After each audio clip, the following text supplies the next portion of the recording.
Alors en ce moment, il y a quelque chose qui te saoule. Tu es saoulé. Tu en as marre. Tu es énervé. Et en fait, tu sais pas forcément comment faire pour réussir à gérer tes émotions. Comment faire pour te libérer de cette colère que tu ressens. Alors reste avec moi, cette vidéo va vraiment t'aider. Bonsoir à tous, je suis Clélia Isaac et je suis ravie de vous retrouver ce soir pour cette vidéo. 348 déjà. Et donc, ce soir, je vous souhaite la bienvenue sur la chaîne The Intuitive CEO. Donc, c'est la chaîne YouTube sur laquelle vous pouvez retrouver vraiment tout le contenu que je crée au quotidien pour vous aider à vraiment prendre votre place dans le monde, vous connecter à votre puissance, à votre feu sacré. Donc, vous pouvez retrouver tout ce contenu en accès gratuit sur la chaîne YouTube The Intuitive CEO Clélia Isaac. Et pensez à vous abonner donc et à activer les notifications. Oui, en cliquant sur la cloche. Ok. Alors c'est parti pour cette vidéo. Quand la colère monte, waouh, pétage de plomb. Je fais cette vidéo en fait parce que un peu plus tôt là dans la journée, dans la fin de journée, j'ai vraiment pété un câble. Il y a une situation qui m'a profondément énervée, agacée, et je me suis mise en colère en fait. Et je vous fais cette vidéo, en fait elle est, bon voilà, avec un petit peu de recul évidemment. Et j'avais envie de vous partager ça parce que on peut croire que voilà, quand on s'intéresse au développement personnel, voilà, on se contrôle tout le temps, on sait gérer ses émotions parfaitement, euh, on ne se met pas en colère et il y a vraiment ce truc de voilà, ne pas ressentir d'émotions négatives, il faut être dans le positif, dans le positif. Pourtant, nous sommes des êtres humains et certaines situations peuvent nous mettre en colère. Et du coup, c'est important déjà de reconnaître le fait que la colère est une émotion qu'on a le droit de ressentir. Parce que je me souviens qu'avant, quand je me mettais en colère, en fait, je me sentais coupable. Je me disais, mais putain, non, mais t'aurais pas dû te mettre en colère, etc. Alors que je suis en colère en fait. Ce qui m'amène au second point. Donc il y a l'émotion, la colère. J'étais très très en colère tout à l'heure. Et en fait, il y a ce que l'on en fait. Et donc, auparavant, ma façon de gérer ma colère, c'était de tout garder et au bout d'un moment d'exploser en fait. Donc je pétais littéralement les plombs. Aujourd'hui, j'arrive beaucoup mieux à accueillir cette colère. Et même si évidemment j'aimerais que ce soit encore mieux, mais en tout cas j'arrive au moins à l'accueillir et ne pas la laisser me submerger trop longtemps. Et du coup, c'est pour ça que je vous partage ça en fait ce soir, parce que c'est ok en fait de te mettre en colère, tu as le droit de ressentir de la colère. Euh, L'important en fait, c'est qu'est-ce que tu en fais.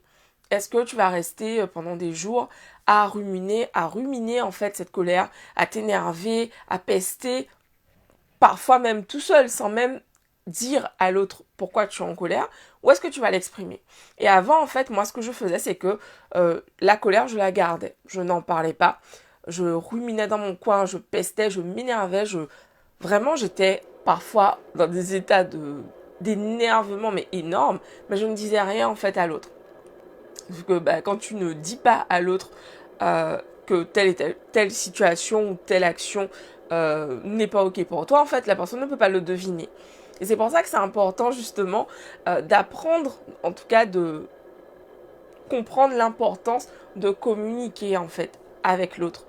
Donc, c'est ce que j'ai fait. J'ai pris mon téléphone, j'ai appelé la personne voilà, avec qui j'avais contre qui j'étais en colère en fait. J'ai appelé et j'ai expliqué pourquoi j'étais en colère.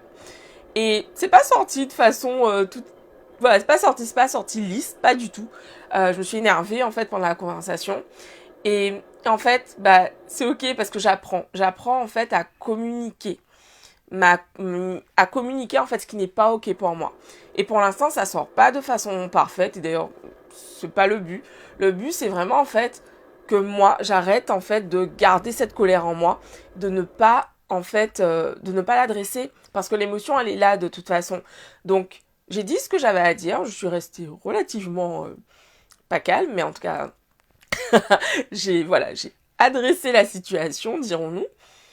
Et en fait, bah, ça m'a permis ensuite de pouvoir me dire, ok, maintenant que j'ai dit ce que j'avais à dire, qu'est-ce que je fais en fait? Quels sont les outils que je peux utiliser pour pouvoir accueillir mes émotions et surtout me libérer en fait de cette colère. Et je me suis rendu compte que dans ce cas, pour le coup, j'ai vraiment un travail beaucoup plus profond à faire parce que ce qui s'est passé aujourd'hui, c'est vraiment venu réactiver une colère qui était déjà sous-jacente et que je n'avais pas encore adressée. Donc je me suis dit, ok, je me suis noté que ça, c'est un truc important à voir lors de ma prochaine session. Je veux vraiment, vraiment bosser là-dessus parce que je comprends de plus en plus l'important en fait de ne pas laisser des émotions, des choses, des non-dits sous le tapis parce qu'en fait, ça occasionne énormément de frustration et c'est ce qui fait que parfois on fait qu'exploser sur les gens. C'est ce que je faisais en fait avant. Je ne disais pas ce qui me dérangeait et au bout d'un moment, je faisais que péter les plombs littéralement et en face, t'as jamais rien dit donc au bout d'un moment, tu fais qu'exploser. Qu'est-ce qui lui arrive? C'est quoi son problème? Donc voilà, donc aujourd'hui, c'est pas parfait, mais je suis en colère, je le dis. Ça sort de façon, imagée parfois, bref, intense souvent. Mais je le dis en fait. Et euh, quand ça sort de façon trop virulente, en tout cas, je fais de mon mieux. C'est rare aujourd'hui que ça sorte de façon virulente, c'est très très rare. N'arrive pas en fait. Néanmoins, je veille vraiment à dire ce qui est là. Je fais vraiment de mon mieux pour dire ce qui me dérange parce qu'en fait, je me rends compte que quand je ne le fais pas et que je reste dans mon coin à ruminer, en fait, ça produit rien de bon. Je suis énervée, frustrée et en fait, ça se ressent énergétiquement en fait. Parfois, on n'a pas besoin de parler, la personne en face va sentir qu'on est en colère.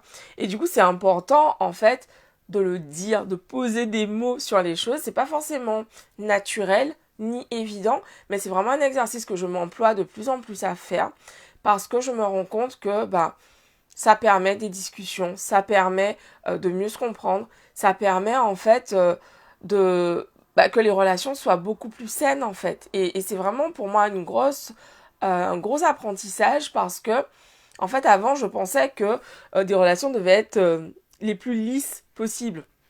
Donc voilà, qu'une relation se déroule parfaitement. Mais en fait aujourd'hui, parfaitement, et j'étais vraiment dans ce fantasme du développement personnel où je vais atteindre ce point où je ne me mettrai plus en colère, où je vais ressentir uniquement un vrai fantasme, des émotions positives. Ce n'est pas possible en fait, parce que nous sommes humains, parce qu'il y a des moments, il y a des choses qui nous énervent, il y a des choses qui nous agacent, et c'est ok. On ne nous demande pas du tout d'être parfait. C'est pour ça que je fais cette vidéo ce soir, pour te partager ce moment où je me suis énervée aujourd'hui en fait. Il n'y a pas besoin des détails, il y a simplement besoin de comprendre en fait que ok, c'est ok, cette émotion, la colère, c'est ok de la ressentir. Et c'est pas grave de se mettre en colère. Par contre, qu'est-ce que je fais de cette colère en fait? Est-ce que je la laisse me bouffer, me ronger? Ou est-ce que je fais circuler l'énergie? Je communique avec la personne, avec moi-même peut-être. Qu'est-ce que j'en fais? Qu'est-ce que je fais de cette colère? Quels outils j'ai à ma disposition? Donc, par exemple, ce soir, je vais faire une séance de FT pour faire circuler en fait l'énergie. Je sais que tout à l'heure, j'ai ma session quotidienne de yoga. Et puis, respirer. La respiration, c'est la base vraiment de tout. Et souvent, quand on est en colère, on est comme ça. Moi, j'ai tendance à être vraiment très, très crispée. Et du coup, respirer. Respirer. Et c'est pour ça vraiment que je fais du yoga, en fait, au quotidien. Pour revenir dans le moment présent, pour réussir vraiment à être ici et maintenant et plus dans ma tête en train de ruminer. Donc voilà, j'avais envie de vous partager ça parce que je vais rarement passer des vidéos sur les réseaux sur ces émotions dites négatives. Et je pense que c'est important en fait qu'il y ait du contenu aussi qui adresse ça parce que c'est pas grave de se mettre en colère. Ce qui est grave, voilà, c'est comment on agit derrière. Est-ce que tu vas tout péter parce que tu es en colère? Est-ce que tu vas insulter les gens de tous les noms parce que tu es en colère en fait?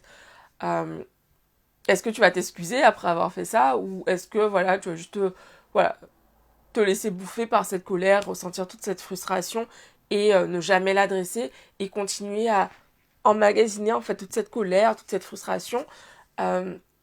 Où est-ce que tu vas l'adresser, communiquer, poser tes limites pour faire en sorte que ce type de situation ne se reproduise plus. Pour ma part, j'ai choisi la deuxième option parce que je me suis rendu compte après pas mal de temps que la première, en fait, à part m'occasionner voilà, des maux de tête de ouf parce que je pète un plomb, ça ne fonctionne pas pour moi. Donc voilà, je vais de plus en plus vers la deuxième option dans laquelle, en fait, je dis quand quelque chose n'est pas juste pour moi. Et voilà, et c'est pas parfait, et ça ne le sera sans doute jamais, mais en tout cas, j'ai vraiment cette intention de réussir de mieux en mieux à communiquer. Euh, et voilà, je lis, j'apprends, je me forme, je me fais accompagner pour pouvoir justement euh, accueillir ces émotions de mieux en mieux et puis surtout être dans des relations de plus en plus saines dans lesquelles je communique sainement. euh, Ouais, sainement en fait. Voilà, je vous embrasse. Je vous dis rendez-vous demain pour une nouvelle vidéo. D'ici quelques jours, je vais ouvrir les inscriptions pour la masterclass dans laquelle je vais vous expliquer justement comment faire de vos croyances négatives des forces. Donc ça, on va voir. Ça, ce sera la masterclass pour ce mois de février 2022. J'ai vraiment hâte de l'animer. Je vous dis rendez-vous demain. Pensez à liker la vidéo, à partager. Ça me donne énormément de force, donc merci à toutes celles d'entre vous qui prennent le temps de me mettre des commentaires. Merci pour vos partages, merci pour vos likes et vos abonnements et à demain. Ciao.